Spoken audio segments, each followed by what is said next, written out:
Denise Gwen, reading aloud for you from my short story, A Good Christian Woman, Chapter 10. Ben guided me into the kitchen, where I joined Magda and Irene at the table. They were killing a bottle of red wine. "It's a fine thing to marry so young," Magda said. "I'm not so sure," Irene said. "I think a young girl needs to enjoy herself a bit before she settles down." Ben had left the room, so I felt safe in saying, "Mama said the same thing to me, and I'm starting to wonder myself."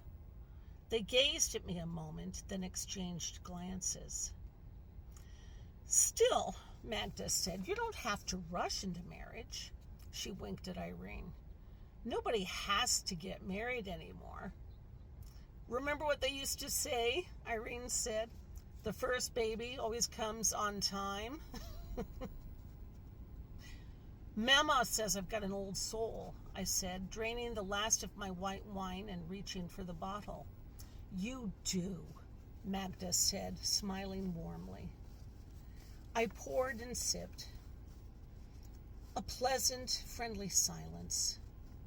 Mama had always been dear friends with Magda and Irene, and over the many years of listening to them gossiping and laughing and talking until late at night, these two utterly cool women were now my friends too.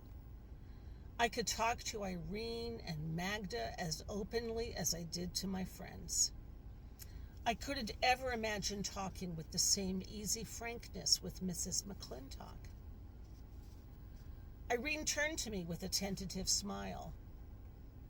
"Does your mama ever talk about Joan McClintock?" "Funny you mention it. I was just thinking about her." "Were you thinking of smothering her in her sleep?"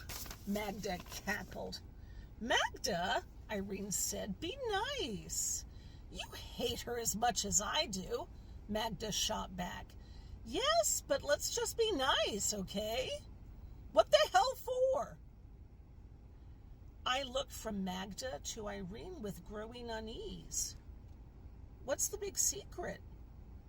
"It's old stuff," Irene said, pouring the last dregs of wine into her glass. "It's so old, it's water under the bridge," Magda quipped. "Oh, Magda, that's awful," Irene said, turning pink. Her eyes sparkled with merriment. "We're setting a bad example for Marianne here. She doesn't know." "I don't know what."